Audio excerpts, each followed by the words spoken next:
Vamos a reanudar el seminario. Empezamos con la sesión de hoy, que va a ser con las varias sesiones de hoy, ¿no? Y el día de hoy. Y bueno, la primera charla la imparte Valentina Cristini, que la mayoría de vosotros conocéis, bien profesora de la escuela, profesora de restauración tanto en el grado como en el máster. Y, especialista en temas de restauración y colaboradora fiel. Con lo cual, pues va a hablar de varios casos de temas de buenas prácticas, italianos, la mayoría de ellos. Y, pues empezamos, digamos, la parte como de trabajos, de buenas prácticas y de intervención en el tema de la arquitectura vernácula. Os dejo con ella. Gracias, Camila. Buenos días a todos. La verdad que la presentación de hoy es un poco un despertador, ¿no? del día. Cuando Fernanda y Camila me pidieron de participar al seminario, pensé que podía ser una buena idea dar como así una especie de barrido general sobre temas vinculados a buenas prácticas en edificios rurales. Entonces, a partir de ahí un poco como se ha ido construyendo lo que iréis viendo hoy. ¿Por qué? A ver, todo eso se enmarca dentro de unas estancias que hice el año pasado, el curso académico pasado. El vicerrectorado de ordenación académica de la UPV intenta que sus profesores, profesores más jóvenes puedan tener experiencias al extranjero. Y dentro de ese marco es cuando decidí un poco profundizar temas vinculados a las que se llaman como best practice y decidí de alguna manera enfocar todo eso a un tema que me parecía interesante, que personalmente no controlaba tanto y que realmente me parecía que en los últimos años había dado pasos así del gigante, ¿no? Entonces dije, y como que la estancia se hizo entre la Universidad de Milán y la Universidad de Florencia, concentré un poco el estudio de los casos a la zona más próxima por cercanía geográfica y también un poco así que pudiera ser interesante hacer un poco esa polaridad entre esos dos mundos académicos, ¿no? Esas dos realidades académicas. Entonces me centré, en las regiones especialmente del norte de Italia, vinculadas a llanura padana, a zonas que realmente coinciden bastante entre ellas dentro de un panorama típicos de una franja ya norte continental, ¿no? ¿Y por qué? Bueno, la verdad que yo creo que lo habéis visto a lo largo de las clases de ayer, lo seguiráis viendo la clase durante el seminario de hoy, de mañana. Yo creo que de alguna manera, no lo digo yo, lo dicen personas más contundentes, ¿no? Más importantes que yo, que al final hay ahí un punto de vínculo con la necesidad, con esa práctica como ancestral, ¿no? Que hace del libro de la arquitectura rural un tema de interés. Entonces, claro, cómo analizar fundamentalmente la investigación fue hacer una especie de barrido relativo a buenas prácticas reflejadas en manuales, guías de restauración para arquitectura rural. Y claro, para ello decidí de alguna manera buscarme un filtro, porque imaginar en varias regiones la cantidad de publicaciones, páginas web, información de todo tipo y fuente. Y para ello decidí de alguna manera apoyarme en publicaciones que tenían en parte o totalmente una financiación, una vinculación con lo que es el programa LEADER. No sé si lo conocéis, igual os suena. Realmente es un programa que intenta tener un enfoque territorial, es un programa de la Comunidad Europea y es interesante porque intenta siempre trabajar un poco, digamos, de forma ascendente, como ellos dicen, participativa. Normalmente estos fondos no son los únicos con los que se realizan las publicaciones, muchas son también realizadas a través de diferentes tipos de partenariados. normalmente diferentes ministerios que coincidirían aquí en España más o menos con lo que es nuestro Ministerio de Medio Ambiente o Ministerio de Bienes Culturales, entidades locales. Todos ellos de alguna manera van participando a la realización de publicaciones. Y en ese marco lo que me pareció así como interesante por el tipo de escala del trabajo que llevaban a cabo eran los grupos que se llaman GAL, que son los grupos, también traducido un poco al castellano, ¿vale?, de acción local, que trabajaban siempre con esa idea de proyectos ascendentes, lo que se llaman las, digamos, las políticas bottom-up, o sea, intentar desde escala más bajas, ¿no?, en ese caso de los mecanismos, de los engranajes de funcionamiento de las políticas de conservación y salvaguarda, proponer actividades. Entonces, bueno, ¿qué podemos decir que era interesante de las líneas del programa LEADER? Bueno, por un lado hay una serie de medidas que eran como más, podríamos decir, productivas, que son interesantes desde nuestra disciplina, pero que no sé, al final no eran tan pregnantes, ¿no?, como posiblemente las operaciones, entre comillas, no productivas. ¿Por qué?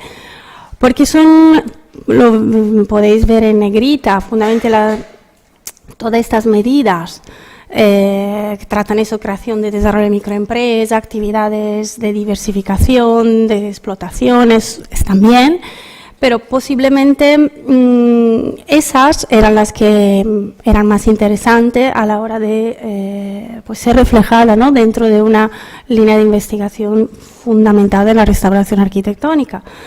Entonces, especialmente eso, la conservación y mejora del patrimonio rural, el tema de la formación, de la renovación, del desarrollo, eran las que pues podían ser más interesantes. A partir de ahí, pues realmente empecé a intentar buscar como un ADN, ¿vale?, podríamos decir así, de cómo están hechas las líneas guías, los manuales, en un país que al final, a ver, es bastante cercano a la realidad española, pero también esta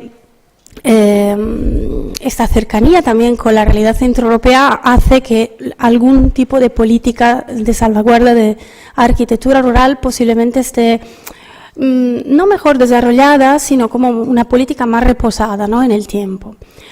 Entonces, bueno, eso empecé a decir, a ver, que dentro de unas 40, más o menos, publicaciones, concretamente fueron 42 que analicé, ¿cuál pueden ser de alguna manera las motivaciones y los objetivos que guían dentro de esas publicaciones ayudadas en muchos casos por fondos tanto públicos como de la Comunidad Europea? ¿Por qué se hacen y cuál es su razón de ser, ¿no?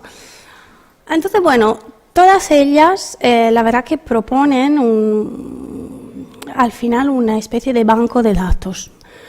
No quiero que con la palabra banco de datos se quede eso reductivo, ¿vale?, pero sí que hay que de alguna manera reconocer que para hacer una línea guía hay que de alguna manera hacer una especie de censo, repito, esa labor que es importante de listar y buscar algo más, dar opciones, datos sobre las que son las características de la arquitectura rural. Cada vez más eso se hace a nivel multidisciplinar. Todas las publicaciones cuentan con diferentes expertos, más allá de personas que son arquitectos, profesionales que no son solo arquitectos. Y también es peculiar porque especialmente, a ver, en ámbito temporal he intentado limitar la búsqueda a partir del año 2000, a grandes líneas. Hay un cambio potente alrededor del 2008-2009 cuando empieza a haber también la palabra sinestesia, ¿vale? ¿Por qué? Porque ese enfoque multidisciplinar hace que también a la vez el enfoque hacia la arquitectura sea más global, podríamos decir así. Y sin duda todos los manuales y las líneas guías insisten sobre ese intento de superar una cierta imagen estereotipada que tiene la arquitectura rural, ¿no? O sea, a través de eso, superar los aspectos que son realidades, pues eso, bucólicas, donde las acciones proyectuales son espontáneas, donde la componente irracional, porque no hay un arquitecto mayúscula detrás, está ahí. Entonces, claro, todas las publicaciones insisten mucho sobre este aspecto, y al final hay un poco una especie de, digamos, efecto pescadilla que se muerde la cola. O sea, todas insisten sobre el hecho que para valorar hay que conocer, y es peculiar ver cómo una vez que se ha valorado se quiere dar de nuevo a conocer todo eso con esa nueva perspectiva, ¿no? También el target, ¿a quién están dirigidas esas guías? Eso es una ventaja, diremos una desventaja a la vez, por lo menos según eso, lo que yo he podido concluir de todas ellas. A ver, sin duda están abiertas a técnicos, a ingenieros, arquitectos, también a agrónomos, a expertos de varias entidades públicas que pueden hacer de ellas una herramienta final de trabajo para vertebrar planes locales, como puede ser pues consejería, comisiones, ayuntamientos. También agricultores, en muchos casos, a propietarios simplemente de edificios, y también cada vez más a asociaciones, entidades, grupos de trabajos que al final trabajan en el tema de la salvaguarda. Entonces, dicho eso, empecé un poco a ver cuáles son las estructuras más eficaces posiblemente con las que esas guías se van constituyendo. Aquí tenéis luego en bibliografía más detalles de todas las que iréis viendo a lo largo de la presentación. Esa concretamente es de la región de Piemonte. En ese caso, por ejemplo, es yo creo muy interesante ver cómo muchas cuentan con unas fichas que son tanto técnica como al final descriptiva, ¿vale? Y es necesario tener una primera aproximación, si podemos decir, como más literaria casi, ¿no? A lo que son los distintos elementos que constituyen esos tipos de arquitectura. Hay un aspecto previo a considerar donde realmente se indican las acciones oportunas a llevar a cabo antes de trabajar un determinado elemento constructivo, y luego muchas de ellas trabajan la línea de acciones que son admisibles y acciones que no son admisibles. Veremos que todo eso sigue siempre una cierta pauta delicada. ¿Por qué? Porque estamos viendo realmente unas publicaciones que no tienen una finalidad coercitiva, o sea, no estamos viendo una ley.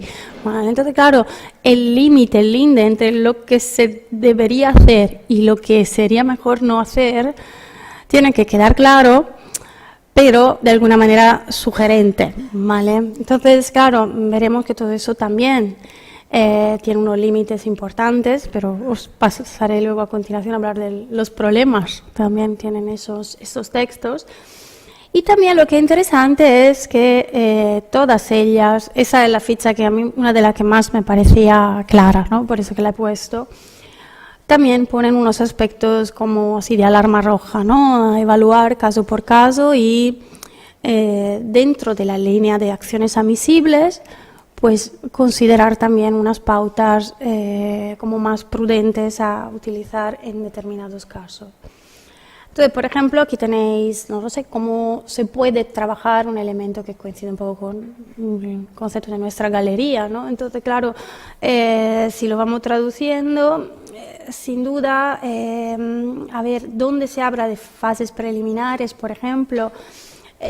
Siempre se hace hincapié sobre el hecho de verificar realmente las condiciones de degradación, de estado del arte del elemento que estamos tratando.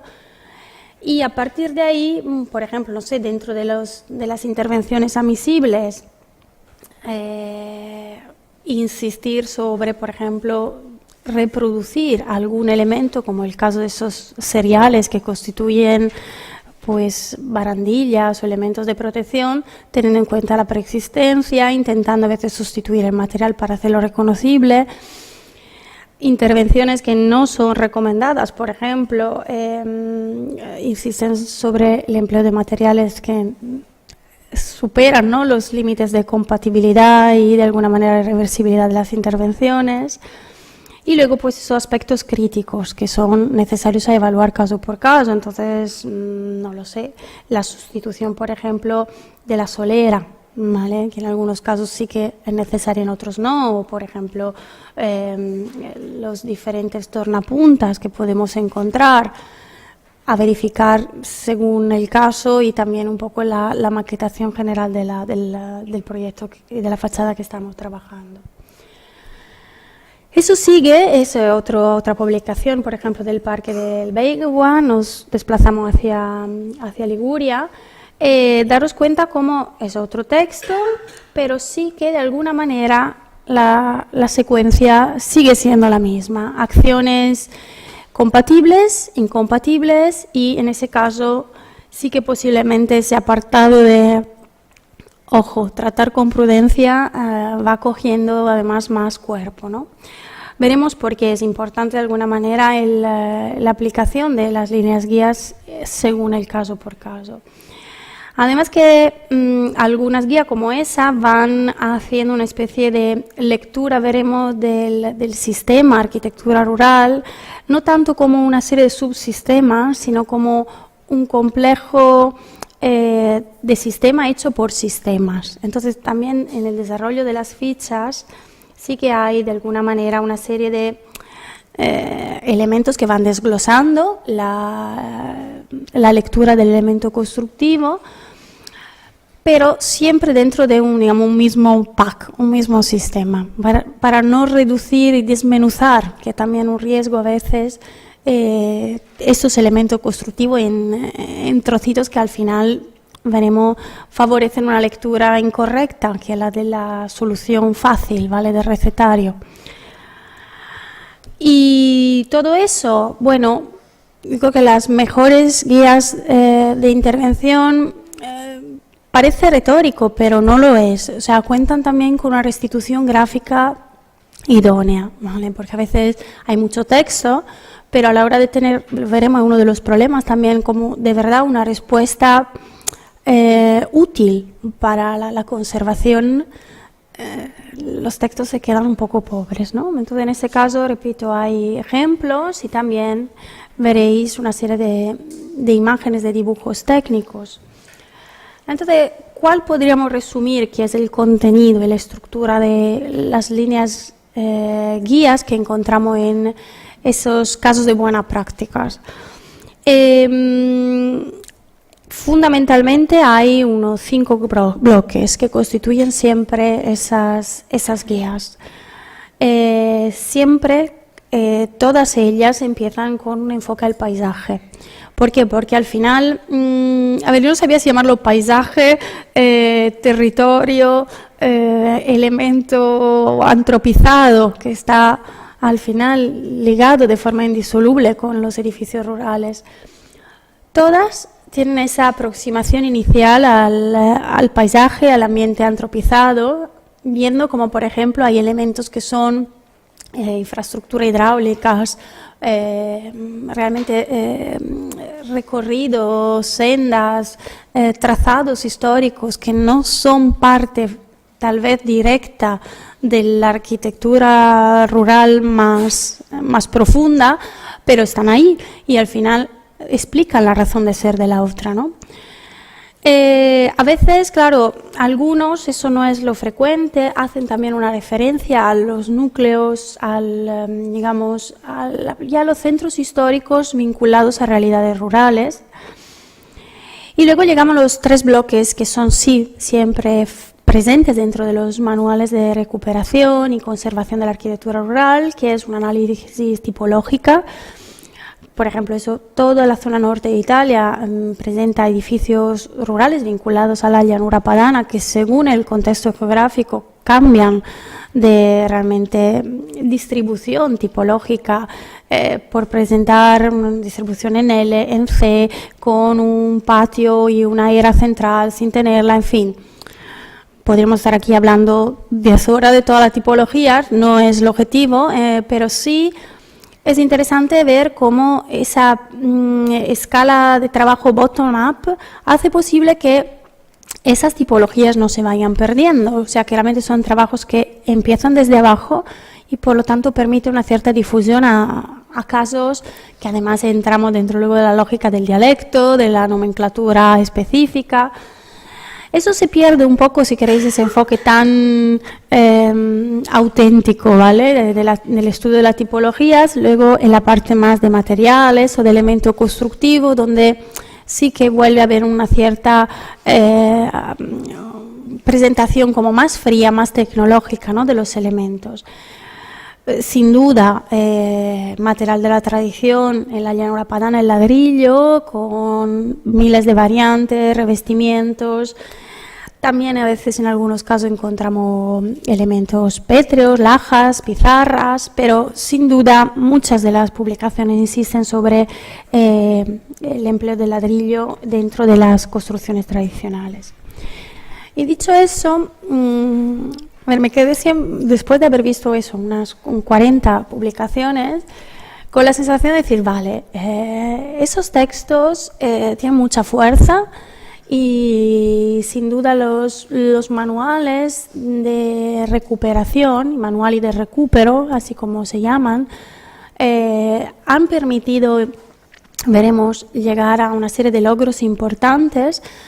Pero tal vez, no sé, después de haber visto tantos y además en un periodo de tiempo bastante limitado, me he quedado también con la sensación que, como todo, ¿no?, hay también unos problemas que sí que tal vez es interesante que tengáis en cuenta, ya que estamos poniendo, ¿no?, a examen esa arquitectura rural. Logros.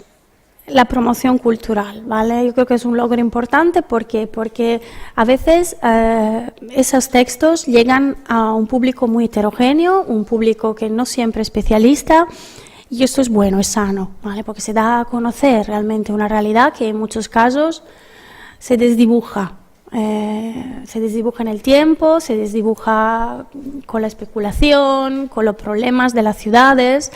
Entonces, claro, esa labor, si queréis, didáctica que hacen esos textos, yo creo que sin duda es un logro importante.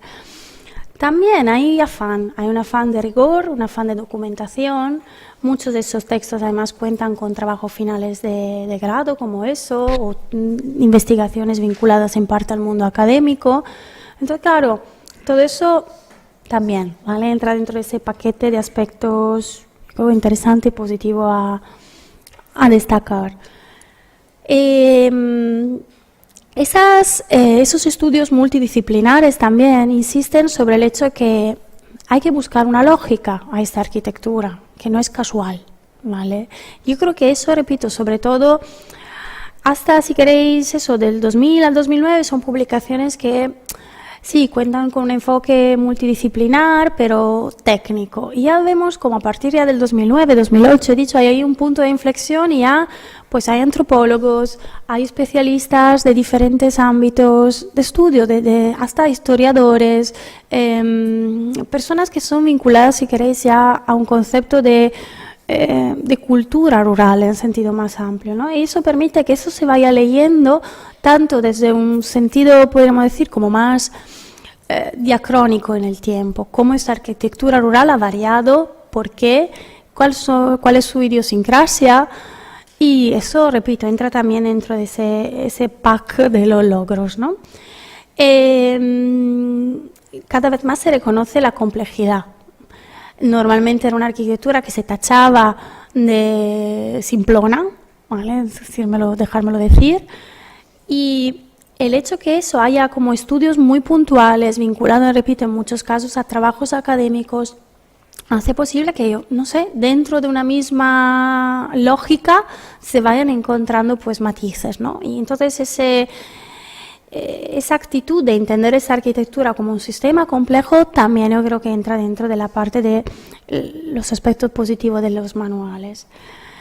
Dentro de esos conceptos también el hecho que esos repertorios, ¿no?, de elementos complejos hace posible que se supere esa actitud folclórica hacia esos edificios, hacia ese carácter espontáneo que, a ver, nadie niega que lo tengan, pero que detrás de una espontaneidad hay mucho más, ¿vale? O sea, es como una aparente espontaneidad, porque hay realmente una reflexión generacional importante. Y también otro logro de los manuales, de las guías de recuperación de la arquitectura rural es poner el acento sobre, por un lado, la riqueza y a la vez la fragilidad que tienen esos sistemas. Entonces, no sé, yo me quedé con la sensación de unos trabajos que en muchos casos empiezan porque reconocen una situación de fragilidad y acaban reconociendo que hay un potencial, una riqueza de verdad asombroso detrás, ¿no?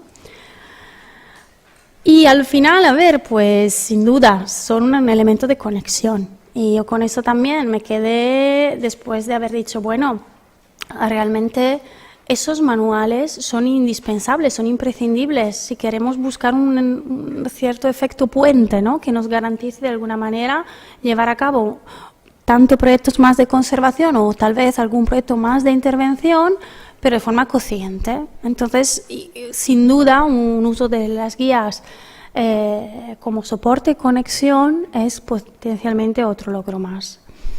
Y luego los aspectos negativos, ¿vale? Porque también hay que verlos. Entonces, claro, yo me pregunto, después de haber visto los 42 casos, ¿cuántos profesionales tienen de alguna manera un cierto enfoque ético, una cierta madurez, una cierta sensibilidad para hacer de esos textos algo más que un catálogo de recetas, ¿vale? Porque el riesgo está ahí, o sea, tener el detalle constructivo, tener la explicación y aplicarla de forma así un poco fría, ¿vale? Eso de la libreta de instrucciones, ¿vale? Ese otro tema que ha salido, yo creo, analizando los diferentes textos. ¿Por qué? Porque en todos ellos hay, repito, esa búsqueda, ¿no? de clasificación, de catalogación, y al final, claro, los edificios desmenuzados y analizados tienen un cierto riesgo, que es el de realmente pues parecer, ¿no?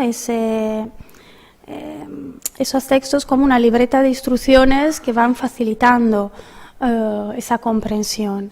Pasa que, claro, una libreta de instrucción de un mueble de IKEA no nos requiere un enfoque, una cierta sensibilidad, ¿no? A la hora de tratar el montaje de la estantería Kallax. Pero, claro, en el caso de un edificio rural, eso puede ser un posible riesgo, ¿no? En algunos casos también, quizá, no sé, hay mucho detalle, pero queda todavía la sombra de ese aspecto bucólico, ¿vale? Entonces, a ver, ¿eso es malo y bueno? No, no es malo. Lo que pasa es que es un inicio. Entonces, esos detalles constructivos que no tienen posiblemente una fuerza tecnológica más descriptiva, se reconocen sobre todo en las primeras, primeras relativas, o sea, las guías menos maduras, podríamos decir así. Sí que las que he dicho son redactadas especialmente a partir del 2008-2009, van insistiendo un poquito más sobre los aspectos de ejecución. Otro tema que es así entre la lista de los problemas, el tema de las instalaciones. Pocas guías realmente analizan el tema de las instalaciones, el tema de la compatibilidad de suministro, de calefacción de esos espacios, de transformación realmente de los sistemas históricos de abastecimiento, tanto de agua como de luz. Y eso es un problema porque realmente, aunque haya buena voluntad, pues no hay realmente, por lo menos dentro de las guías, aparte de alguna sugerencia de algunas, una respuesta a estos problemas que al final afectan y mucho al edificio histórico. Y luego también me he quedado con el tema del paisaje, punto uno, porque no sabía exactamente yo misma cómo llamarlo, ¿vale? Entonces lo he llamado eso, un paisaje rural. El problema es que si la arquitectura rural en sí es delicada y frágil, yo me quedé con la sensación que el paisaje lo es aún más, porque realmente no hay como un especialista que trata de eso. O sea, hay varios profesionales que lo trabajan y, quieras o no, cada vez más el intento es hacer como guías aparte para el paisaje que complementen las guías más vinculadas a la arquitectura. Pero claro, ¿eso quién lo estudia? ¿Quiénes realmente los agrónomos, los ingenieros agrónomos, los paisajistas? Claro, es muy delicado. Me quedé con la sensación de que el paisaje rural, si ya estamos viendo algo frágil, hablando de arquitectura rural, la escala, el problema de toda la red de infraestructuras hace que, la verdad, sea uno de esos puntos rojos que todavía creo que se tienen que solucionar, ¿no? Dentro de esos estudios que llevan a cabo estas buenas prácticas para la conservación de la arquitectura. Luego hay siempre un tema que también es delicado, que es, claro, si guiamos mucho la intervención en edificios rurales, nos queda de alguna manera un cierto problema, que es tenemos que dejar libres a las acciones proyectuales. O sea, que esas best practices nos tienen que de alguna manera guiar, pero a la vez dejar una cierta permeabilidad proyectual. Y eso no es fácil, porque o son demasiado abiertas o son demasiado cerradas. Entonces eso también es uno de los temas que yo creo que tenemos ahí encima de la mesa para de alguna manera seguir trabajando. Y también, y con eso vamos acabando, el tema de los usos. En muchos casos, cambiar el uso de un determinado espacio rural complica, dificulta y de alguna manera incide aún más sobre la fragilidad que acabamos de encontrar en un determinado proyecto. Entonces, a ver, el tema de los usos y de la compatibilidad queda un poco transversal dentro de las guías. No se trata como punto clave, porque también entra dentro de la lógica que acabamos de decir, dejar una cierta libertad proyectual. Pero a veces podemos ver que detrás de estudios que han utilizado guías, posiblemente luego el cambio de uso o las diferentes destinaciones funcionales, los programas que se van haciendo dentro de los edificios, pues complican bastante realmente la esencia, ¿no? La autenticidad de la arquitectura. Y acabo también con otros que hablan de esos temas y la verdad que nos dejan un poco eso, el despertar de la mañana más contundente. Yo creo que el tema de la arquitectura rural, los estudios relativos a la arquitectura rural han empezado de forma, creo, más razonada, más ponderada desde hace relativamente poco y estamos en ello. O sea que esos puntos rojos que he nombrado y que son un poco los nuevos desafíos, ¿no? Que otros más grandes que yo reconocen y dicen. Y con eso es todo. Recordaros que al final yo creo que es el tema de la libertad proyectual dentro de unas líneas como más coercitivas, vinculadas a las buenas prácticas en edificios rurales.